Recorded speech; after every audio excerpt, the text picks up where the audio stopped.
오늘은 성령께서 주시는 말씀 네 번째 두아디라 교회에 주시는 말씀입니다. 우리 주보랑 제목이 좀 틀린데요. 주보의 제목이 잘못 이렇게 나갔습니다. 진리를 굳게 붙잡으라. 진리를 굳게 붙잡으라. 라는 말씀으로 함께 하나님 말씀 듣겠습니다. 우리는 먼저 두아디라 교회에 주시는 주님의 말씀을 보면 작은 교회를 향한 예수님의 그 관심과 사랑을 보게 됩니다. 두아디라 교회는 소아시아 7교회 중에서 가장 작은 교회였습니다. 지금까지 우리가 3개의 교회를 살펴봤습니다. 수요일 날 제가 설교를 하는 기간 중에 3개의 교회를 살펴봤습니다. 여러분 기억하시죠? 네. 에베소 교회, 서머나 교회, 버가모 교회였습니다. 여러분 그런데 이 3개의 교회는 당시로는 인구가 20만에 육박했던 다 대도시였습니다. 그리고 거기에 세워진 교회들도 7교회 중에 꽤나 규모가 있었던 대단히 컸던 그런 교회였습니다. 여기에 비하면 두아디라 교회는 작은 교회입니다. 소아시아 7교회 중에 가장 작은 교회가 바로 이 교회였습니다. 그런데 오늘 한번 읽은 이 말씀을 한번 살펴보십시오. 7교회 중에서 주님께서 주시는 말씀이 가장 길어요. 칭찬, 책망, 그리고 마지막에 이기는 자가 될 성도들에게 주시는 약속, 가장 많이 상세하게 주님께서 말씀하고 계시다는 것입니다. 성경학자 중에 한 사람은 그래서 이렇게 얘기를 했습니다. 가장 긴 편지가 7도시 중에 가장 덜 중요한 곳에 보내졌다. 물론 가장 덜 중요한 곳이라고 하는 것은 사람들이 판단하는 그런 기준이겠죠. 그러나 이것이 예수님의 마음이었습니다. 두아디라 교회는 당시 이 지역 안에 중심이 되는 교회가 아니었어요. 분명합니다. 워낙 쟁쟁한 도시들과 교회들이 많았기 때문이에요. 사람들과 교회 사이에서 두아디라 교회는 존재감이 그렇게 크지 않았고 주목할 만한 그런 교회는 못 되었습니다. 저와 여러분이 어릴 적 이렇게 아이들 시절에 경험했던 그런 일이 있을 겁니다. 이 2개의 팀이나 아니면 두 편으로 나눠서 놀이를 하면 그때 숫자가 안 맞는 경우가 생겨요. 그러면 깍두기라고 하는 역할을 하는 친구가 생깁니다. 여러분 깍두기는 숫자 관계없이 여기도 가고 저기도 가고 끼워지는 존재입니다. 어느 팀에 가나 승패에 별로 그다지 영향을 주지 않는 존재, 그래서 존재감이 별로 없는 그런 존재, 깍두기입니다. 두아디라 교회는 말하자면 이 버가모 동남쪽으로부터 65km 떨어진 이 내륙 지방에 있는 도시 두아디라에 있었던 그런 교회였습니다. 두아디라, 이 발음이 잘 어렵네요, 이게. 제가 설교 시간 오늘 발음이 많이 셀 것 같습니다. 주변에 워낙 이 대도시가 있었기 때문에 이름난 교회들 사이에 있었던 그런 교회였어요. 그 존재감이 그래서 작았던 교회였습니다. 그런데 주님께서 주시는 관심과 사랑은 결코 뒤에 있지 않다는 것을 보게 돼요. 오히려 사람들 사이에는 그렇게 덜 중요하게 생각되었던 교회였지만 가장 긴 편지와 메시지를 주님께서는 그들 가운데 주시며 보내고 계신다는 것이에요. 이것이 주님께서 저와 여러분을 대하시는 마음이기도 합니다. 우리 자신이 사람들에게는 작고 연약한 존재일 수 있습니다. 그러나 주님께서는 가장 깊은 사랑과 관심을 그런 자들에게 주시는 것입니다. 성경에서 그래서 우리에게 뭐라고 말씀하냐면요, 모든 일에 다툼과 허용으로 하지 말고 너희 안에 예수 그리스도의 마음을 품으라. 마음을 높은 데 두지 말라라고 말씀을 하고 계세요. 성도 여러분, 좋은 교회란 어떤 교회일까요? 이런 예수님의 마음을 품은 교회가 좋은 교회입니다. 대도시에 세워져 있고 내노라 하는 쟁쟁한 사람들이 모이는 교회, 세상에서도 이름만 대면 아는 그런 사람들이 교인 중에 여럿 있는 교회, 이런 교회들도 세상에는 있습니다. 그러나 좋은 교회는 예수님의 마음을 품은 교회입니다. 여러분, 그렇기 때문에 그런 교회는 세상의 기준으로 사람의 중요도와 가치를 판단하지 않고 신실함으로 서로를 아끼며 존중하는 교회입니다. 그런 존중하는 마음, 이런 예수님의 마음이 가득한 교회가 좋은 교회입니다. 우리 대본교회가 이런 예수님의 마음으로 가득한 교회가 되기를 원합니다. 두아디아라 교회에 주시는 말씀에 보면 주님께서 예수님의 자신에 대해서 이렇게 설명을 하고 계세요. 두아디라 교회의 사자들에게 편지하라. 그 눈이 불꽃 같고 그 발이 빛난 주석과 같은 하나님의 아들이 이르시되. 여기서 예수님 자신을 어떻게 설명을 하고 있습니까? 먼저는 하나님의 아들이라고 밝히고 있어요. 주님에 대해서 하나님의 아들이라 이렇게 표현을 계시록 중에 하고 있는 것은 두아디라 교회를 향해서만 하는 이 편지에만 등장하고 있습니다. 거기에는 중요한 이유가 있어요. 이 도시는 수호신처럼 이방신을 섬겼던 그런 도시였는데요. 그 도시가 섬겼던 수호신은 제우스의 아들이었던 아폴로였습니다. 이 도시는 군사적으로 매우 중요한 성격을 가지고 있었던 도시였습니다. 무기를 생산했던 어떤 대장간이 많았고 군사적인 요충지였어요. 그래서 수비대가 주둔했던 도시였습니다. 그래서 이 도시는 전쟁의 신이라 할 수 있는 아폴로를 수호신처럼 그렇게 섬겼습니다. 그러기에 이 가장 자랑이 뭐냐 하면 신 중의 신, 제우스의 아들, 이 아폴로를 섬긴다라는 것이 그 도시의 자랑이었습니다. 그런데 주님께서 그들에게 말씀하시죠. 내가 예수님이 하나님의 아들이다. 그리고 이어서 주님께서 이렇게 말씀을 하세요. 눈이 불꽃같이 같고 그 발이 빛난 주석과 같다. 불꽃 같은 눈으로 살피시는 분, 이것이 주님이시라고 말씀을 하고 계세요. 예수님 스스로가 나는 불꽃과 같은 눈으로 살피고 있다라고 말씀을 하고 있습니다. 주석과 같은 발로 악과 이 잘못된 것을 밟아 멸하시는 분으로 얘기를 하고 있어요. 그 유진 피터슨이라고 하는 이 목사님이 불꽃 같은 눈을 가지셨다, 이 말씀을 이렇게 재미있게 번역을 했습니다. 주님은 엑스레이 같이 비춰보신다, 이렇게 번역을 했습니다. 정말 딱 이해가 되지 않습니까? 겉에 보이는 것뿐만 아니라 속에 감추어져 있는 것, 안에 있는 것을 완전히 살피고 알고 계신다고 말씀을 하고 있어요. 주님께서 불꽃과 같은 눈으로 살피시는 것은 악인들의 그 행동과 활동을 예수님께서 정확하게 보고 계신다고 말씀을 하고 있는 것입니다. 그들이 지금 성도들을 향해서 박해하고 핍박하고 있는 것, 악을 도모하는 것을 예수님께서 분명하게 보고 계신다 말씀하시는 것이에요. 그들은 하나님을 대적했고 주님의 교회와 성도들에게 행하는 그 악행을 저지르고 있습니다. 주님께서는 졸지도 않고 주무시지도 않고 꺼지지 않는 불꽃과 같은 눈으로 그들이 지금 행하고 있는 것을 분명하게 보고 계신 것이에요. 그리고 주석과 같은 단단한 발로 그들을 밟아서 심판하실 것이라고 말씀을 하고 계십니다. 여러분, 이 말씀이 박해받는 성도들에게는 얼마나 큰 위로가 되겠습니까? 예수님께서 분명하게 보고 계시고 그 강한 발로 심판을 하실 것이다 말씀을 하시는 것이에요. 그러나 불꽃과 같은 주님의 눈은 박해하고 핍박하는 자들을 향해서만 있는 것이 아니었습니다. 그 불꽃과 같은 눈으로 교회와 성도들도 주님께서는 살피시는 것이요. 계시록에서 말씀하시는 예수님의 관심은 어떤 것이었습니까? 성도 여러분, 저와 여러분이 바라는 예수님의 관심, 주님께서 우리에게 주시기를 원하는 그 관심은 어떤 겁니까? 눈물을 닦아주시고 어깨를 토닥거려 주시고 이런 주님 관심 받기를 우리는 원합니다. 그런데 오늘 계시록의 말씀에 보면 불꽃과 같은 눈으로 살피시는 주님이신데 엑스레이로 비춰보는 것처럼 그렇게 보신다는 것이요. 이 유진 피터슨이라고 하는 목사님이 이 성경을 번역했을 때는 그래도 꽤 시간이 전이었습니다. 요즘 번역했다면 CT 촬영을 하시는 예수님, 이렇게 아마 번역을 했을 것 같아요. 곳곳이 폐부와 속까지 완전히 살피시는 주님이시라고 말씀하고 있어요. 그렇게 하니까 여러분, 예수님의 이 관심이 갑자기 좀 부담스러워지지 않으십니까? 나를 해코지하는 이 사람들만 살피고 그들의 악행만 보시면 좋겠지만, 그러나 주님께서는 저와 여러분, 우리의 속과 마음까지도 살피시고 감찰하신다는 것이에요. 그런데 예수님께서 왜 그렇게 하시냐? 우리를 죽게 만드시는 것이 아니라 우리를 죽게 만드는 죄악을 제거하기 위해서였습니다. 여러분, 병이 있을 때 수술을 받는 그 시간보다 어떻게 합니까? 검사를 받는 시간이 훨씬 더 길어요.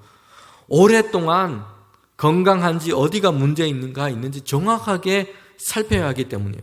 그렇게 해서 뭘 합니까? 병의 원인, 문제의 원인을 정확하게 찾아서 이것을 제거하는 것입니다.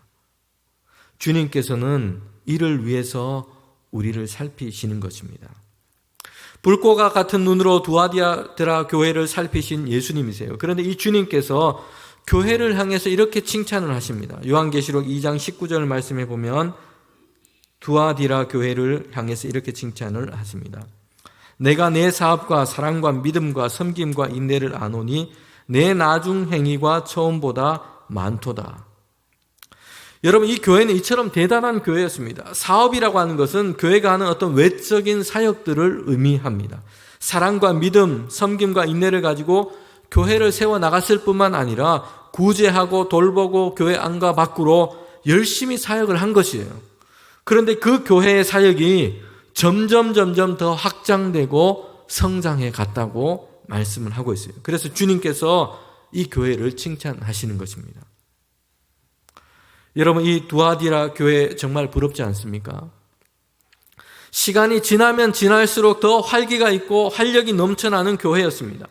교회가 하는 사역들이 더 힘을 얻고 그 규모와 활동이 더 커져갔습니다.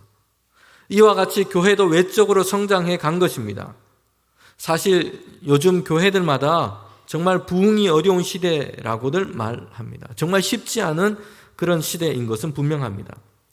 그렇다면 이 두아디라 교회, 요한계시록에 나와 있는 이 교회, 그 시대는 어떠했을까요? 부흥이 쉬운 그런 시대였을까요? 전도도 잘 되고 교회만 세우면 사람들이 관심을 가지고 모여들고 그런 시대였을까요?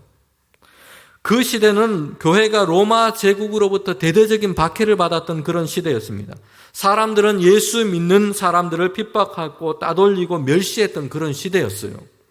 오늘 우리 시대보다 사실은 부흥이라고 하는 것이 훨씬 더 어려웠던 그런 시대였죠. 그런 시대 가운데서도 오히려 처음보다 나중이 많고 좋은 교회로 성장해 간 것입니다. 성도 여러분, 우리가 그러기에 시대와 환경을 탓하기보다는 오늘 우리도 부흥을 꿈꿔야 됩니다. 사랑과 믿음, 섬김과 인내로 주께서 주신 사역을 열정을 다해서 감당할 때에 우리 교회가 처음부터 나중이 많고 좋아지는 부흥의 역사 하나님께서 이루어 가실 줄 믿습니다. 여러분, 요한계시록의 이 교회처럼 주님께서 행하실 수 있는 일입니다. 불꽃과 같은 눈으로 두아디라 교회를 살피신 예수님, 그런데 그들에게 큰 문제가 있다고 말씀을 하고 계세요. 엑스레이로 스캔을 해보니까 교회 안에 큰 시험과 장애가 있었다고 말씀을 하고 있는데요. 요한계시록 2장 20절과 21절까지 말씀인데 저와 여러분이 한번 같이 읽어보도록 하겠습니다. 20절과 21절입니다. 그러나 내게 책망할 일이 있노라. 자칭 선지자라는 여자 이세벨을 내가 용납하니니 그가 내 종들을 가르쳐 꿰어 행음하게 하고 우상의 제물을 먹게 하는도다. 또 내가 그에게 회개할 기회를 주었으되 자기의 음행을 회개하고자 하지 아니하는도다. 두아디라 교회가 책망받은 말씀입니다. 자칭 선지자라 하는 이 여자 이세벨을 용납하고 그의 가르침을 따른 것이에요. 이세벨이 누구냐? 여러분, 이 이세벨이라고 하는 이 이름은 이 여자의 실제 이름을 얘기를 하고 있진 않아요. 구약에 나오는 이세벨처럼 지금 이 교회 안에서 아주 악한 영향을 미치고 있기 때문에 이세벨과 같은 여자라고 이야기를 하고 있는 것이에요. 일단 자칭 선지자요, 여자라고 얘기를 했습니다. 여기서 여자라고 하는 이 말은 여성을 하대해서 막 부르는 이 여자가 이런 얘기가 아니고 그런 뉘앙스가 아니에요. 당시 신분이 높았던 귀부인에게 불렸던 그런 혼칭이었습니다. 우리가 사용하는 말로 치면 여기서 여자라고 하는 이 말은 여사님이라고 부르는 것과 비슷합니다. 그러니 이 두아디라 교회에 있었던 이 이세벨이라 칭했던 이 여자는 교회 안에서 상당히 존재감이 있었던 그런 여자였습니다. 외모가 출중하거나 신분이 높은 여성일 수 있습니다. 사회적으로 대단한 인맥을 가지고 있었던 그런 여인일 수도 있어요. 또는 신령하다는 은사가 많은 여인일 수도 있습니다. 어찌됐든 교회 안에서 입지가 대단했고 사회적인 대단한 어떤 입지를 가지고 있었던 그런 인물, 그 사람으로 보여집니다. 사람들이 그래서 결코 함부로 대할 수 없었던 그런 존재였어요. 더구나 교회 안에서 선지자와 같은 역할을 했던 이 여자였습니다. 하나님의 말씀이요 교훈이라 말하면서 사람들을 모아 가르쳤고 예언과 식견을 가진 이런 말들처럼 교인들에게 그렇게 말하면서 사람들에게 선지자 행세를 했던 것입니다. 이것을 통해서 교회 안에 큰 영향력을 행사하고 있었던 그런 여자였습니다. 그런데 왜 주님께서는 이 여자를 구약에 나오는 이세벨과 같은 여인과 비교를 한 것일까요? 여러분, 이 여자가 교회 안에서 신앙적으로, 영적으로 이런 성도들 가운데 잘못된 영향을 끼쳤기 때문입니다. 이세벨과 같은 이 여인은 자신의 영향력 아래 있는 성도들에게 이렇게 가르치신 거예요. 이방 신전에 절하는 것 그건 아무것도 아니다. 우상은 그냥 조각상인데 뭘 그러냐. 괜찮다. 주님께서도 이해하신다. 바울도 그렇게 얘기하지 않았냐. 이세벨의 이 가르침은 성도들의 양심을 그렇게 무디게 만든 것입니다. 그래서 꺼리낌 없이 이방 신전에 가서 참여하고 제2에 그렇게 참여했던 것이에요. 예수님을 믿지만 동시에 이방 신전에 가서 제사를 드리고 그들의 종교 제의를 따라서 음행하는 일을 행하도록 그렇게 가르친 겁니다. 그리고 이방 신전에 드려졌던 그 제물들을 먹도록 사람들에게 가르친 것이에요. 여러분, 그래서 이 주님께서는 이 여자를 구약에 나오는 이세벨과 비교를 했습니다. 열왕기상 16장 이후부터 이세벨이라고 하는 이 여자가 이스라엘 역사 가운데 등장을 하고 있어요. 구약에서 이 이세벨은 이스라엘의 아합 왕비로 삼은 그런 여자였습니다. 시돈의 공주였어요. 그런데 아합 왕은 당시 강한 나라였던 이 시돈으로부터 화친을 맺고자 한 것이에요. 힘을 더 키우기 위해서 그렇게 했겠죠. 그리고 이세벨 공주를 정략 결혼으로 자신의 왕비로 삼은 것입니다. 이세벨은 이제 자신의 왕에서 이 나라에서 섬겼던 바알, 아세라 이런 상들을, 조각상들을, 신상들을 가지고 들어왔습니다. 바알과 아세라를 섬기는 제사장들을 데리고 왔습니다. 예루살렘에 그들을 위한 신전을 세우고 거기에 이 신상들을 채웠습니다. 그리고 여호와 하나님을 섬겼던 제사장들, 선지자들을 숙청하기 시작했어요. 이때 활동했던 예언자가 바로 엘리야였습니다. 이스라엘 역사에서 가장 바알 숭배가 만연했던 시대, 그 시대가 이세벨로부터 이 이스라엘 가운데 열리게 된 것입니다. 하나님을 섬겼던 제사장과 선지자들은 온갖 핍박과 박해 가운데 씨가 말라져 갔습니다. 우상 신전 산당에는 재물이 넘쳐났고 이세벨로 인해서 이스라엘 백성들은 하나님을 떠나 이제 바알을 섬기는 그런 불순종, 영적인 음행을 하기 시작했던 것입니다. 여러분, 그렇다면 왜 이 두아디라 교회는 이런 이세벨의 가르침을 용납한 것일까요? 여러분, 이 교회가 당시 핍박과 박해를 당했던 것은 다른 도시들과는 조금 성격이 달랐어요. 다른 도시들은 로마 제국에 의한 어떤 충성, 황제 숭배라고 하는 어떤 정치적인 이유, 이것이 그 핍박의 가장 중요한 이유로 밑바닥에 깔려 있었습니다. 그런데 두아디라 교회, 이 도시는 다른 성격을 좀 가지고 있었습니다. 정치적인 영감보다는 경제적인 어떤 이유, 이것이 핍박의 중요한 이유였던 것입니다. 성도들이 박해 가운데 맞닥뜨려야 했던 가장 큰 어려움도 경제적인 생업에 관계된 것이었어요. 몇 주 전에 말씀드렸던 것처럼 서머나 교회의 상황도 조금 비슷한 연관이 있습니다. 여러분, 이 두아디라이라고 하는 이 도시는 대도시는 아니었어요. 그런데 이 도시가 정말 자랑하는 것이 있었습니다. 그것은 이 도시가 제조업과 상업이 매우 발달했던 도시였다는 것입니다. 두아디라는 옷감, 염색업이 매우 발달했던 그런 도시였습니다. 바울이 빌립보에서 만난 이 여자 이 성도가 있는데 자주장사 루디아가 있습니다. 이 루디아도 두아디라 출신이었습니다. 두아디라 교회는 바울의 영향 아래서 세워졌고 그리고 루디아도 이 교회 설립에 관계된 것으로 이렇게 짐작이 됩니다. 아무튼 이 도시는 자랑거리가 있는데 그것은 이런 제조업, 염색업 이런 것으로 산업이 발달했다는 것이에요. 또 한 가지 중요한 것이 있는데 이 도시는 대장간과 숭늉공들이 많았던 도시였습니다. 철을 가공하고 청동을 가공하고 이런 것들이 이 도시 안에 발달해 있었습니다. 특별히 당시 최고의 칼, 갑옷, 군수품을 만들어냈던 그런 곳이 이 도시였습니다. 그렇기 때문에 중소형 도시에 해당됐지만 제조업과 상업이 발달해 있던 도시, 그러기에 가장 충성도가 높고 끈끈한 조합, 기능공들의 조합, 상인들의 조합, 이것이 도시 안에 막강한 그런 힘을 행사를 했던 그런 도시였습니다. 이 조합, 이 길드에 소속되지 않은 사람들은 생업에 가장 큰 어려움들을 겪고 그렇게 있었다는 것이요.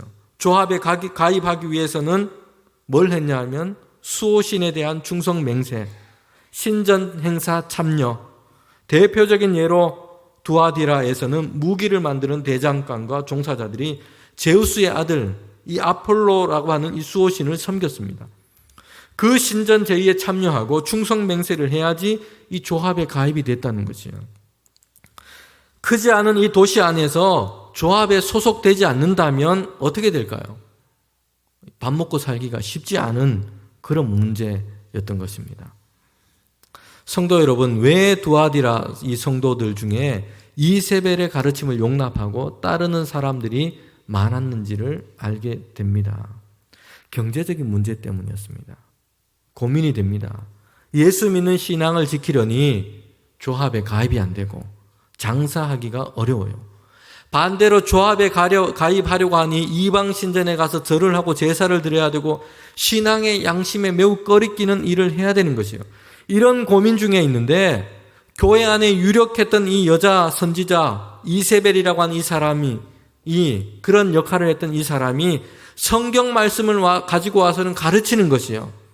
입에 딱딱 들러붙도록 자신의 입맛에 맞도록 그런 이야기, 그런 성경 공부를 가르치는 것입니다. 하나님은 사랑의 하나님이야. 먹고 살아야지. 돈 많이 벌어서 헌금 많이 하면 되지.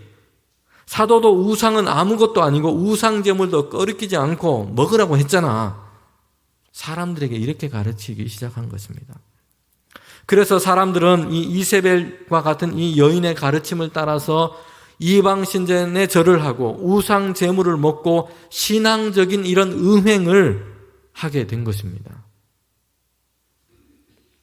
성경 말씀에 사경과 사족을 붙이고 성경이 말씀하는 진리를 자신의 편의와 시대적인 분위기에 따라서 왜곡하거나 가르치는, 이렇게 이해하는 경우들이 얼마나 많은지를 모릅니다. 오늘 우리 시대가 그렇지 않습니까? 산을 올라가는 길은 하나만 있냐? 예수님도 길이고 다른 길도 있다. 종교다원주의자들이 이렇게 얘기를 해요. 종교 간의 화합, 대화라는 명목으로 예수님 말이 길이요 진리다, 생명이다, 이 말씀을 희석시켜버리는 이세벨주의가 교회와 이 신학 안에 자리 잡고 있습니다. 여러분, 그뿐만이 아니죠. 성도는 성경 말씀에 따라서 어떻게 참된 신자의 삶을 살아갈까? 참된 원리를 붙잡아야 합니다. 그런데 성경 말씀이 말하는 원리를 가볍게 넘어가고 관용이라는 이름으로, 시대에 맞는 해석이라는 이름으로 말을 해요. 그러면서 오히려 실제적으로는 자기의 편의에 맞게 자기의 편의를 쫓아서 주장하는 경우들이 많이 있습니다. 11조와 헌금 생활을 어떻게 할까? 주의를 거룩하게 지키는 것이 무엇일까? 선교와 전도는 어떻게 하는 것일까? 고민이 되기도 하죠. 그리고 생각할 수도 있습니다. 그런데 우리가 거기에서 먼저 생각해야 할 것이 있습니다. 정말 신자의 참된 경건이 무엇인가? 신앙의 삶과 그 원리가 무엇인가? 이것을 가장 먼저 성경 말씀을 따라서 깊이 생각을 해야 합니다. 시대의 풍조, 사람들의 생각과 논리를 앞세우고 결국에는 자신의 편의와 입장을 변호하려고만 해서는 안 된다는 것이에요.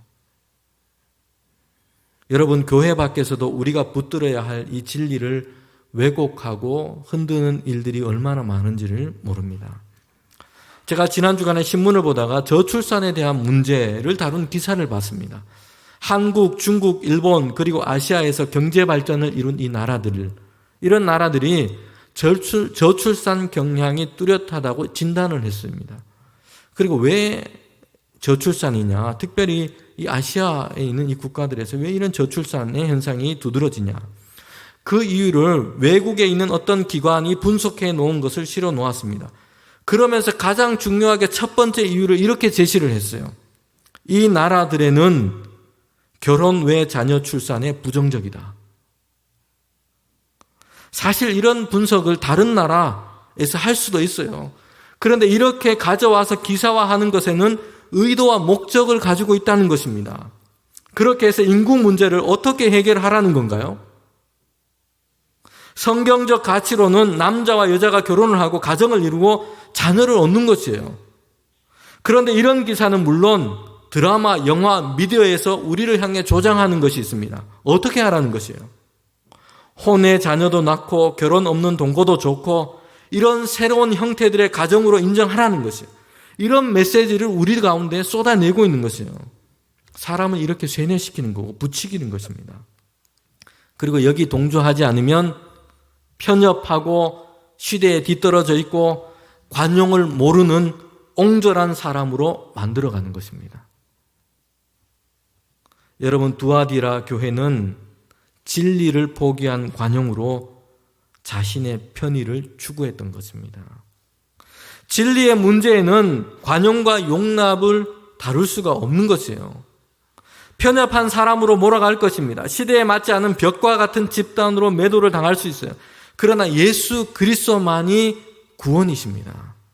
시대가 바뀌었다고 성경 안에서 말씀하는 거룩한 신자가 가져야 할 삶의 원리를 무너뜨릴 수는 없는 것입니다. 사랑이라는 이름으로, 관대함과 포용이라는 이름으로 용납할 수 없는 문제가 있다는 것입니다. 여러분, C.S. 루이스가 쓴 스크루테이프의 편지라는 이런 책이 있는데요.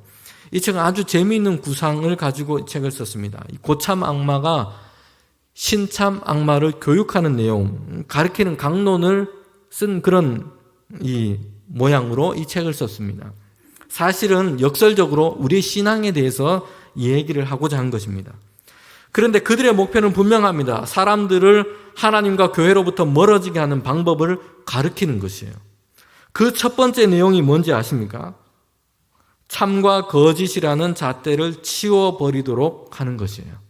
사람들에게 이렇게 만든다는 것이에요.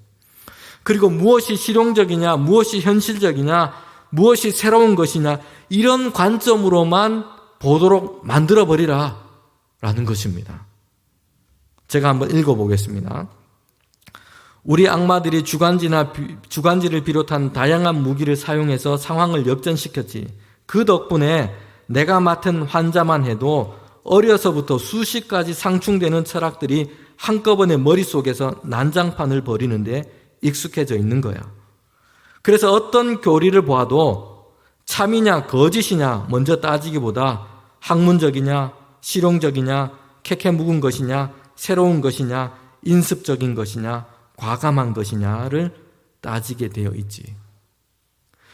여러분, 삶의 문제에 대해서, 신앙의 문제에 대해서 이렇게 만들어버리는 것이에요. 참이냐 거짓이냐 이런 잣대를 보지 않고 실용적이냐 현실적이냐 아니면 새로운 것이냐 과감한 것이냐 이런 잣대로만 보도록 만들어버리는 것입니다. 하나님의 말씀과 신앙의 문제에 있어도 어떻게 해야 합니까? 참과 거짓이라는 진리의 문제로 봐야 되는데 실용적이냐 현대적이냐 세련되냐 이런 잣대로 판단하도록 만들어버린 것입니다. 예수님께서 이 두아디라 교회에게 말씀을 하세요. 이세벨의 가르침을 따르지 않는 자들에게 말씀을 하십니다. 그들은 그 교회 안에서 남은 자였습니다. 왜 남은 자라고 얘기를 했을까요? 그렇게 왜 말씀하셨을까요? 숫자가 많지 않았다는 것입니다. 두아디라 교회의 많은 성도들이 이세벨의 가르침을 따르고 만 것이에요. 그 가르침을 따르지 않은 사람, 복음의 진리를 분명하게 붙잡고 있는 사람들은 다수가 아니었다는 것이요. 참된 신자의 삶을 살기 위해서 그 원리를 성경에서 찾고 그것을 붙잡은 사람들은 그 수가 적었다는 것입니다. 여러분, 그런데 주님께서 말씀하세요. 바로 그것이다. 다른 짐을 너희에게는 지울 것이 없다. 그것이면 된다. 그 사람이 새벽별 되시는 주님과 함께 마지막 때에 이기는 자가 될 것이다. 주님과 함께 만국의 권세, 다스리는 권세를 얻게 될 것이다. 말씀을 하고 있어요. 성도 여러분, 두아디라 이 교회 성도들에게 보내는 이 말씀, 오늘 우리에게 주시는 말씀으로, 성령께서 주시는 말씀으로 받기를 원합니다. 끝까지 성경과 복음의 진리를 붙잡고 이기는 자에게 주시는 축복, 그 상급을 얻는 저와 여러분이 되시기를 원합니다. 아멘.